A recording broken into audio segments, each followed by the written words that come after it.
الحمدللہ وحدہ والصلاة والسلام علی من لا نبی بعدہ اما بعد۔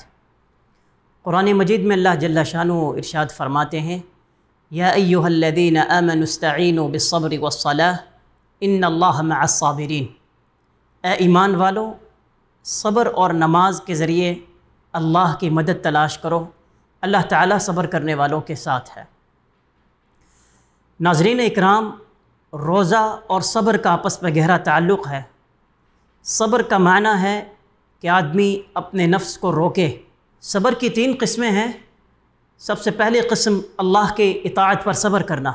انسانی نفس اتنی جلدی اللہ کی اطاعت کی طرف مائل نہیں ہوتا۔ آدمی کو پوری کوشش کرنی پڑتی ہے اپنے نفس کو عبادت کی طرف راغب کرنے کے لیے۔ عبادت میں صبر کی بہترین مثال روزہ ہے۔ آدمی اپنے آپ کو کھانے پینے اور خواہشات نفس سے روک کر صبر کا مظاہرہ کرتا ہے۔ اسی لیے اللہ رب العزت نے قرآن مجید میں جب صبر کا ذکر کیا تو اس کو نیک اعمال کے ساتھ جوڑا۔ فرمایا الا الذین صبروا وعملوا الصالحات، وہ لوگ جو صبر کرتے ہیں اور نیک اعمال کرتے ہیں، اولئک لہم مغفرۃ واجر کبیر، ان کے لیے بخشش ہے اور بہت بڑا اجر ہے۔ ایک اور مقام پر اللہ تعالیٰ نے ارشاد فرمایا وَلَنَجْزِيَنَّ الَّذِينَ صَبَرُوا أَجْرَهُمْ بِأَحْسَنِ مَا كَانُوا يَعْمَلُونَ، صبر کرنے والوں کو ہم ان کے اعمال سے بہتر بدلہ دیں گے۔ اور ایک اور مقام پر ارشاد فرمایا إِنَّمَا يُوَفَّى الصَّابِرُونَ أَجْرَهُمْ بِغَيْرِ حساب، کہ صبر کرنے والوں کو ان کا اجر بغیر کسی حساب کے دیا جائے گا۔ تو یہ صبر عظیم عبادت ہے۔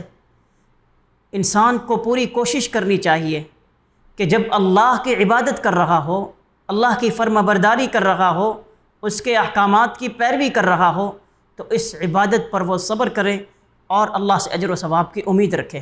صبر کی دوسری قسم کہ آدمی اپنے آپ کو گناہوں سے بچا کر رکھے۔ گناہوں سے اپنے آپ کو بچا کر رکھنا یہ صبر ہے۔ اللہ جل شانہ قرآن مجید کے اندر ارشاد فرماتے ہیں وَجَزَاهُمْ بِمَا صَبَرُوا جَنَّةً وَحَرِيرًا، کہ وہ لوگ جنہوں نے صبر کیا، اللہ رب العزت ان کو صبر کا بدلہ جنت اور ریشم کی صورت میں دیں گے۔ یہاں پر مفسرین نے صبر سے مراد گناہوں سے صبر، کہ انہوں نے اپنے آپ کو گناہوں سے بچا کر رکھا، اللہ رب العزت نے انہیں بدلے میں جنت عطا کی۔ اور صبر کی تیسری قسم کہ آدمی اپنی تقدیر پر صبر کرے۔ اللہ رب العزت نے جو فیصلے اس کی تقدیر میں لکھ دیے ہیں ان فیصلوں پر راضی ہو جائے، انہیں تسلیم کرے، اور جو مصیبتیں، مشکلات، پریشانیاں آئیں ان پریشانیوں پر صبر کرے۔ انسان اگر غور کرے تو روزے کے اندر صبر کی 3 قسمیں جمع ہو رہی ہیں۔ سب سے پہلی قسم کہ روزہ رکھ کر اس عبادت پر آدمی صبر کرتا ہے۔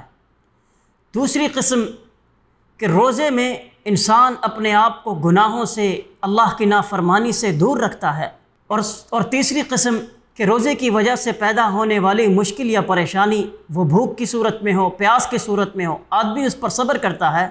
تو روزے کے اندر صبر کی یہ 3 قسمیں پائی جا رہی ہیں۔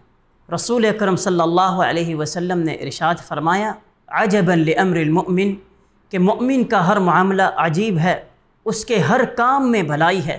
جب اسے کوئی تکلیف پہنچتی ہے تو وہ اس تکلیف پر صبر کرتا ہے، وہ اس کے لیے بھلائی ہو جاتی ہے، اور جب اسے کوئی نعمت ملتی ہے وہ اس نعمت پر شکر ادا کرتا ہے، یہ اس کے لیے بھلائی ہے۔ اللہ سے دعا ہے کہ اللہ تعالی ہمیں زیادہ سے زیادہ عبادات کے اندر صبر کرنے کی، گناہوں سے اپنے آپ کو بچا کر صبر کرنے کی، اور جو تکالیف ہمارے اوپر آئیں ان تکالیف پر صبر کرنے کی توفیق عطا فرمائے۔ وآخر دعوانا ان الحمد للہ رب العالمین۔